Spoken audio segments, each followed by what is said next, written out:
All right. Apologies for the audio mishap. It happens. Would appreciate if somebody in the chat could confirm that the quality is tolerable before I continue.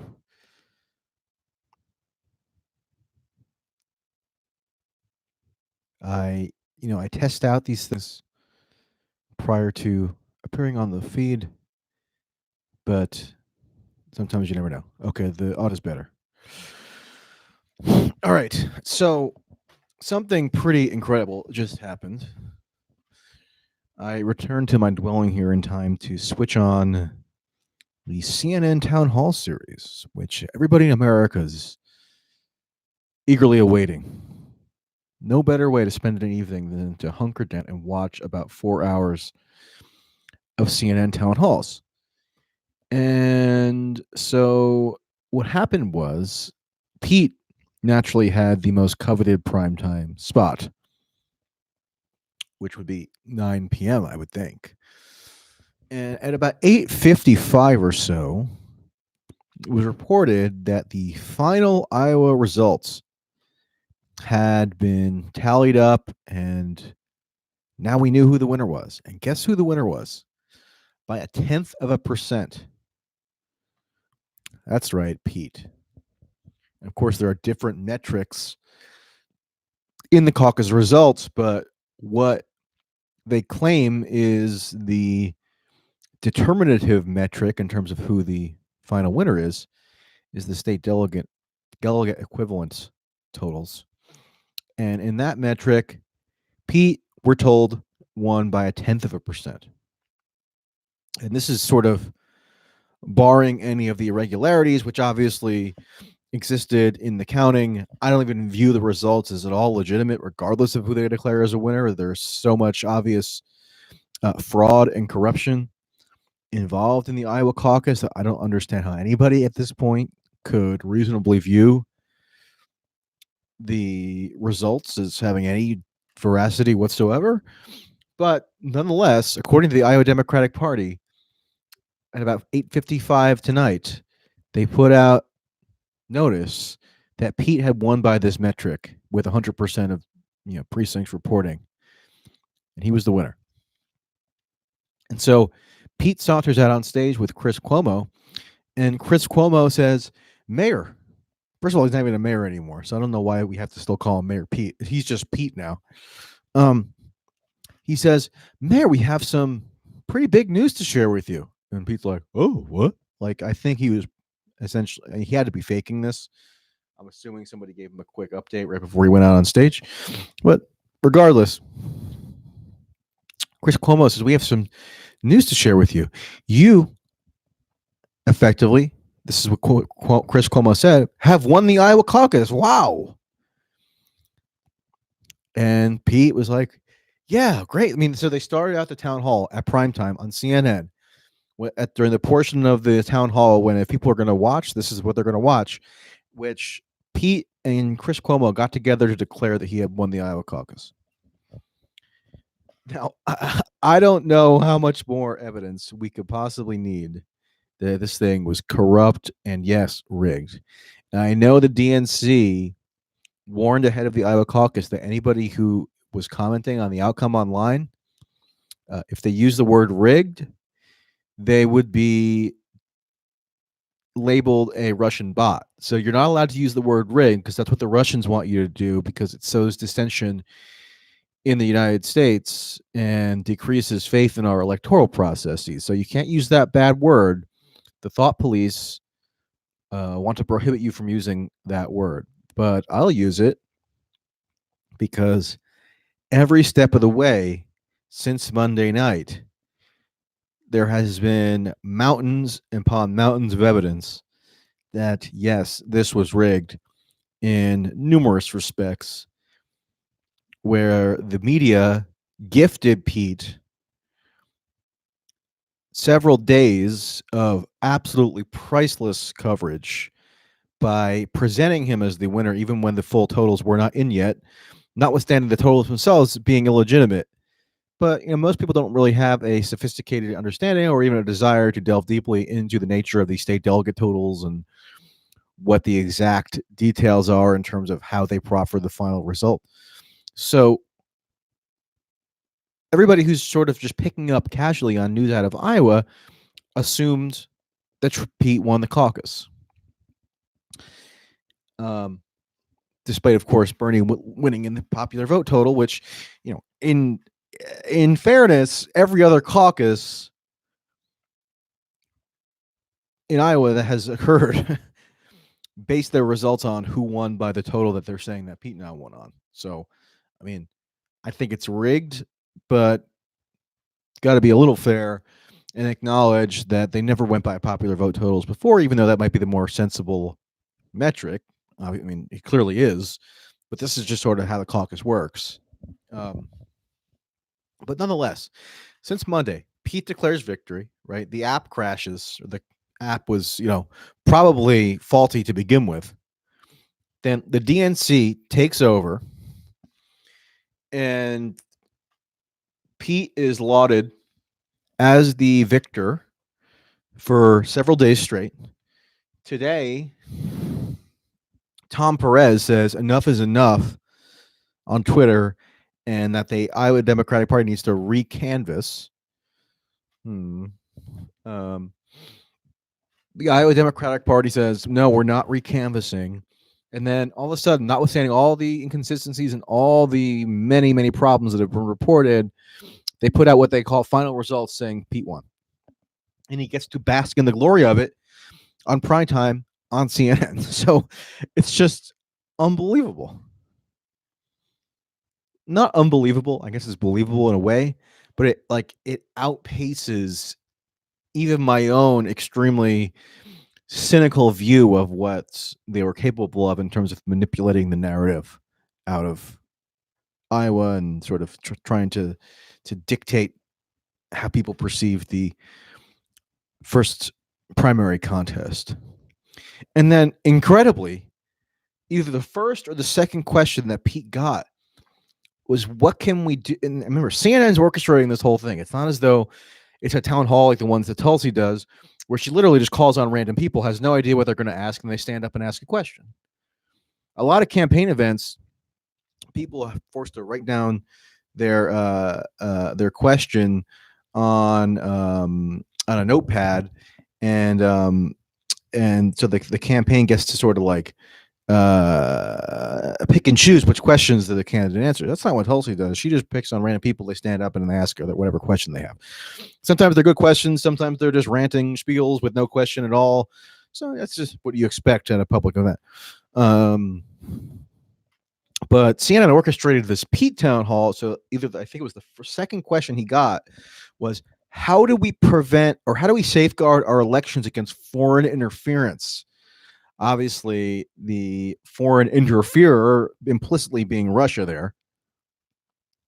And this is a matter of minutes after they got together, Cuomo and Pete, to collectively announce that he had allegedly won the Iowa caucus based on this catastrophically corrupt and rigged caucus process, which diminished the integrity of the American electoral system orders of magnitude beyond what Russia, quote unquote, ever accomplished by, buying a couple Facebook memes with cartoon Bernie and the Speedo or having Twitter trolls. And that's what Democrats claimed over and over again with this panic for years was the gravest threat to our democratic institutions. The fact that Russia could buy a Facebook ad and then manipulate you if you live in Wisconsin into voting for Trump. I mean, and so the level of interference, the level of delegitimization that took place on Monday at the caucus was just enormous. But they sidestep that and they ask Pete a question after he's, declaring victory.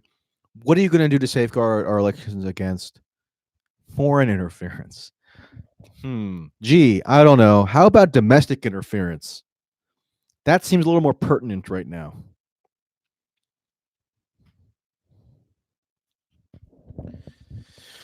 All right, got a couple super chats, so I'll address them here quickly. Thank you for those, as always. Can we use the word criminally corrupt? Asks Pensive TM. Sure, if you're sort of using the word criminally in a figurative sense. I'm not going to allege here that there's any crimes committed per se, but I'm not going to stop you from using that. And Morgan asks, what do you think about why do you think Tulsi was last candidate Bernie mentioned during his diatribe about DNC unfairness? So Bernie was sort of gave a press conference today in New Hampshire where he asserted that he won the Iowa caucus on the basis of the popular vote, which is fair enough, even though, like I mentioned, the metric that has always been used to determine the winner of the Iowa caucus is in fact the one that Pete won, or is alleged to have won. So, and then Bernie was asked, what do you think about like how the DNC changed the debate rules to make way for Bloomberg, where Mike Bloomberg is now potentially going to be able to get into the debates because the DNC eliminated the donor requirement, which had applied to every prior debate, meaning you have to have a certain number of donors in order to be eligible to get on the debate stage. And they got rid of that inexplicably, which now would allow Mike Bloomberg to get into the race. So it's obvious that they're just doing it to cater to him, or what would the explanation be if they're not doing it to just allow Bloomberg into the debates? And he said basically that's outrageous, and he mentioned a couple other candidates. I think he mentioned who played by the rules and yet were excluded from the debates. I think he mentioned Castro, Booker, Tulsi, and Yang. I wouldn't read a whole lot into the order in which Bernie mentioned the people who were excluded from the debates. I don't think that's a particularly big deal. Erica asks, didn't the DNC admit in court that they don't need to honor the will of the voters and can essentially choose their own winner? What the DNC admitted there has been known since the advent of political parties, which is that they're fundamentally private institutions. But what the political parties do is that they're quasi-private, they're quasi-public. So the DNC could theoretically abolish all primaries, abolish all caucuses, and simply create a set of rules where they could pick the nominee however they wanted for the party. That's how it was done in the decades of old. It's where the cigar-filled rooms, cigar smoke-filled rooms kind of image comes from. So, yeah. I think people maybe read a little too much into that, frankly. I don't think it's a big conspiracy. That's just what the political parties are. So.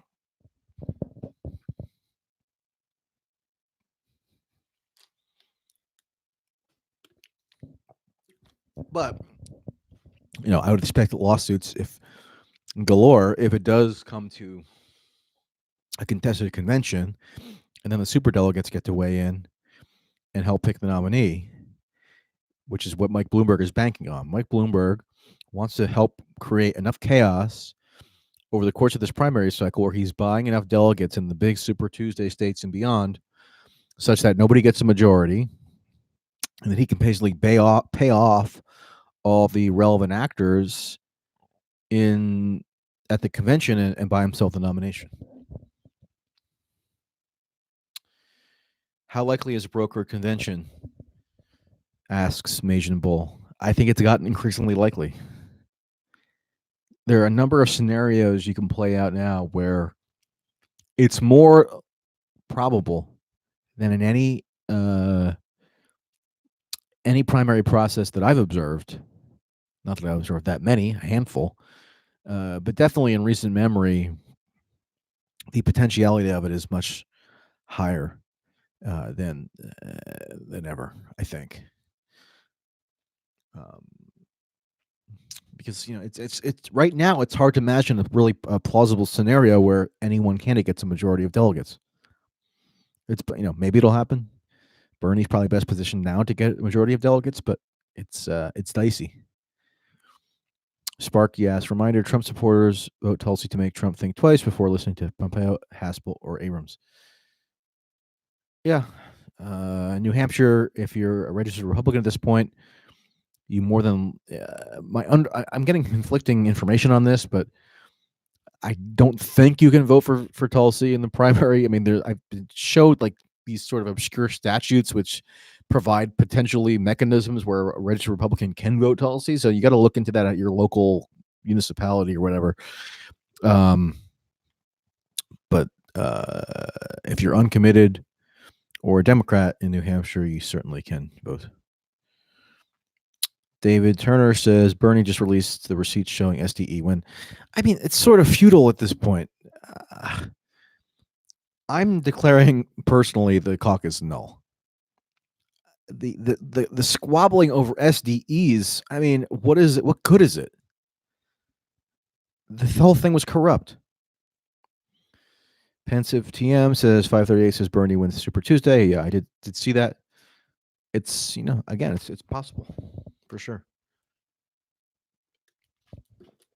But even if Bernie wins Super Tuesday, it doesn't mean he's going to get a majority of delegates by the convention, because the Democrats do this where they award delegates proportionally, unlike the Republicans, where Trump was basically assured to win the nomination after the South Carolina primary in 2016 because he won all the delegates, because he passed a certain threshold where all the statewide delegates were awarded to him.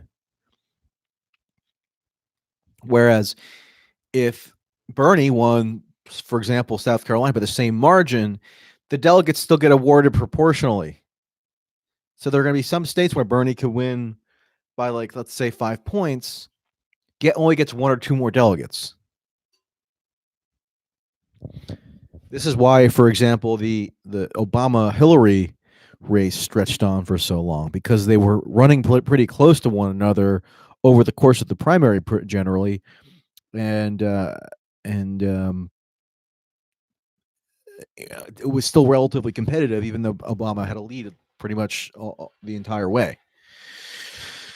And now you have multiple candidates who could conceivably get a fair amount of delegates. So yeah, we're lurching closer and closer to the ultimate, to the kind of maximally chaotic scenario here. I said all along that it was very possible that a different candidate could win each of the first several contests. So let's just put everything aside and just say that, okay, what they put out today is right. Pete won the Iowa caucus. Okay. Bracketing all the controversy around that. Pete wins Iowa. Bernie potentially wins New Hampshire, although who knows? Let's just, for the sake of argument, say, let's say Warren has some kind of incredible surge and wins New Hampshire, which is very doubtful. Bernie wins Nevada, where he's doing relatively well. Another caucus state where he privileges organization. Bernie wins Nevada. Okay. And then Biden maintains enough of a lead in South Carolina that he technically wins, even by a reduced margin. So that's a scenario where 4 people win each of the first 4 contests. And at that point, all bets are off, baby.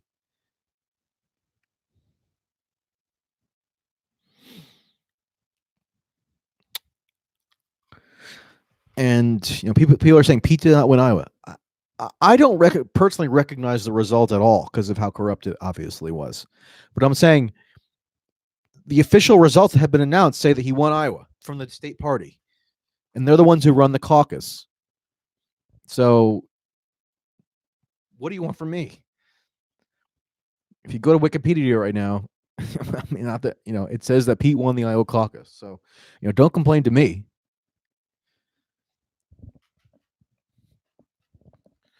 Louise says, don't forget the cheating, but be prepared to move on. Whatever. So we're about, I have the CNN going on in the background, and we're about to reach the point where Deval Patrick is going to get a CNN town hall. He's about to enter the stage. And you might be asking yourself, who is Deval Patrick? Well, former governor of Massachusetts, got in the race very late, almost no national support or enthusiasm of any kind. And yet CNN decided that they were going to give Deval Patrick a televised town hall but deprive one for Tulsi. Now, ask yourself on what level that could possibly make sense. Are you going by polls? Because by polls, Tulsi's way ahead of Deval Patrick in New Hampshire. And these are all New Hampshire town halls because the primary is on Tuesday. If you go by donors, Tulsi way ahead of Deval Patrick. Just sort of national exposure way ahead of Deval Patrick because she's been on multiple debates. Just online support, which is a sort of a questionable metric, but it's relevant, far beyond Deval Patrick. Every metric, even in Iowa, Tulsi actually did win one precinct. She didn't compete in Iowa, but she did win one tiny precinct. So she placed ahead of Deval Patrick and also Mike Bloomberg in Iowa. So if you think to yourself, on what level could that possibly rationalize? There is no rationalization, which is why I think it is 100% fair to say that the reasons for Tulsi's exclusion are intentionally malicious, meant to marginalize and exclude her. I mean, how else do you explain it? She's ahead not just of Deval Patrick in New Hampshire. She's ahead of Steyer, Yang, who also received CNN town halls in the polling, meaning she's ahead of them in the polling averages. New Hampshire's always been her best state. That's why she's focused such an enormous amount of attention here, doing events every single day. So, I'm not a reflexive conspiracy person, but you tell me, and it's not even a conspiracy to say that they have a motivation to malign and ostracize her. That's how she's been covered the whole way through. So you tell me what the explanation is.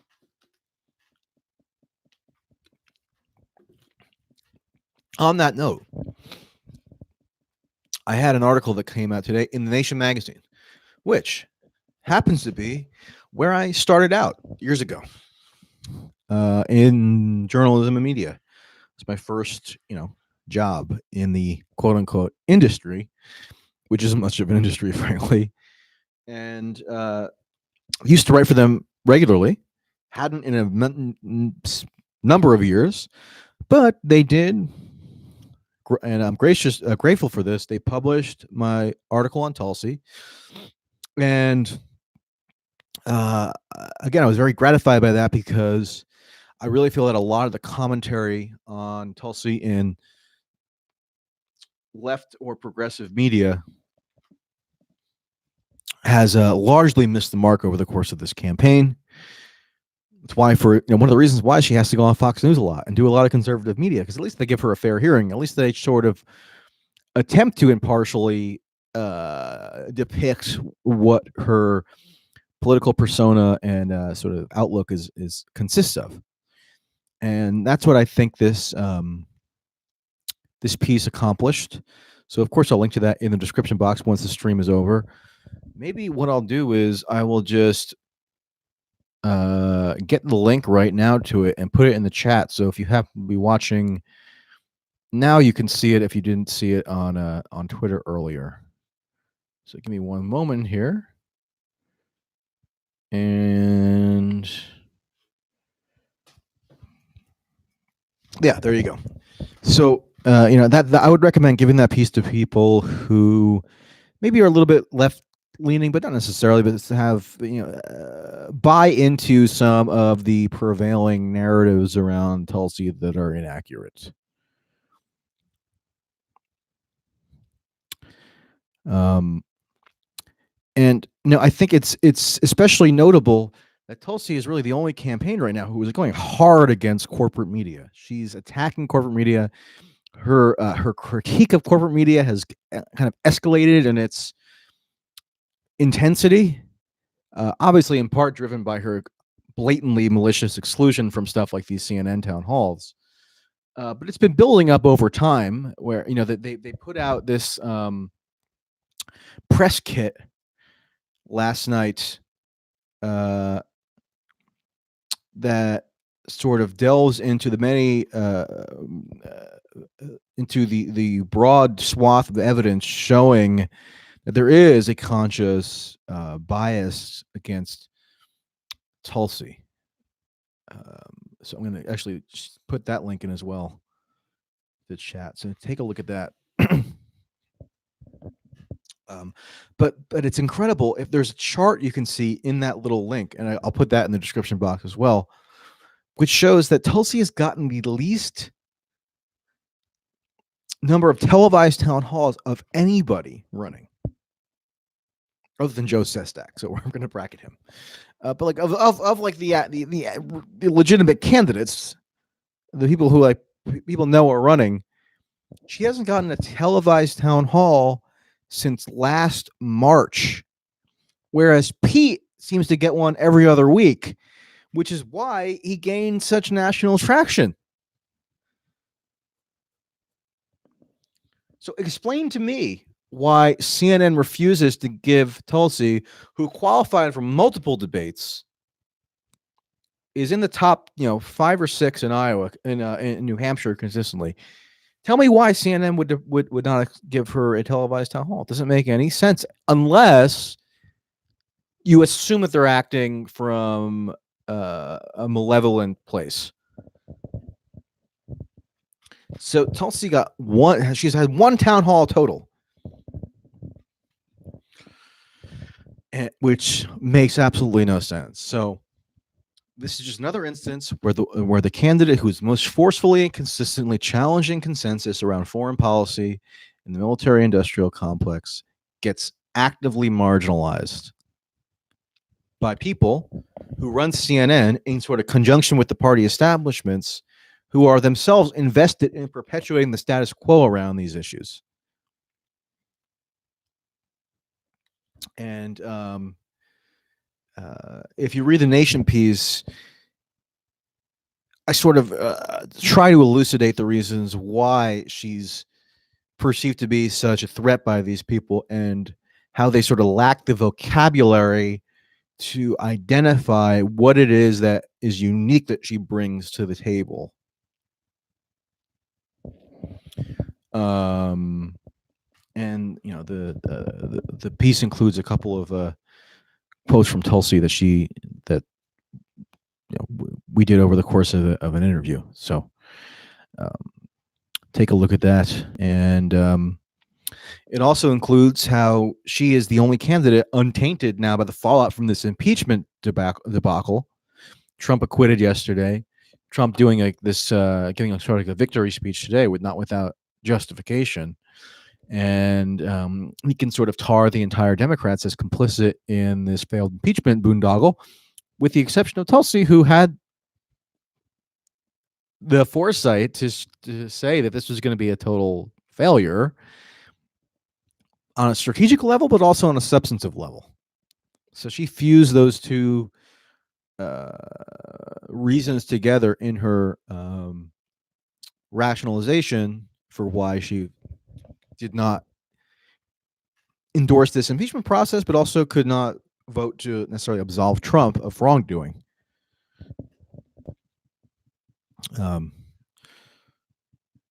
So again, take a look at that piece.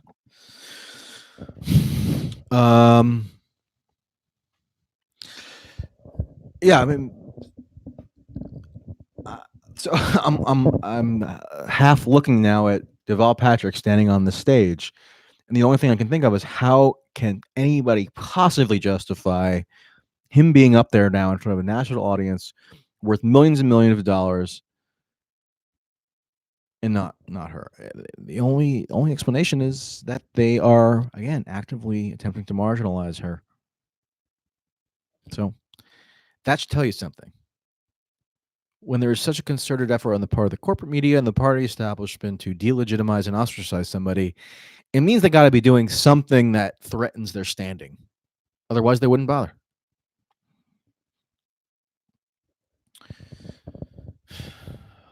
Let me see some of the super chats here.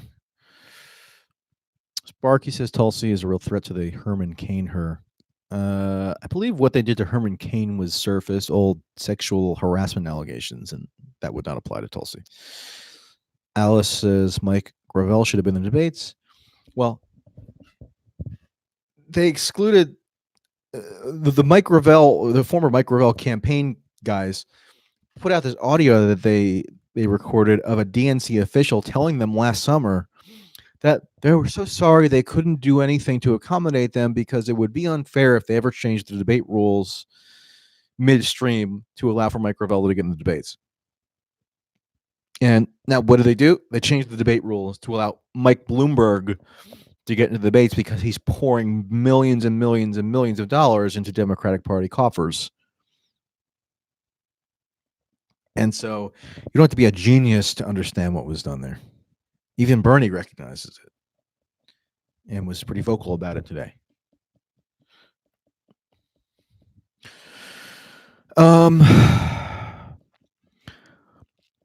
All right, people. Thank you for tuning in. I got a little bit more I have to do tonight, and I have to put out a very nasty tweet because I'm annoyed that Deval Patrick is standing up there on stage on CNN, and for what? For what reason? It's insane. Okay. Have a good night.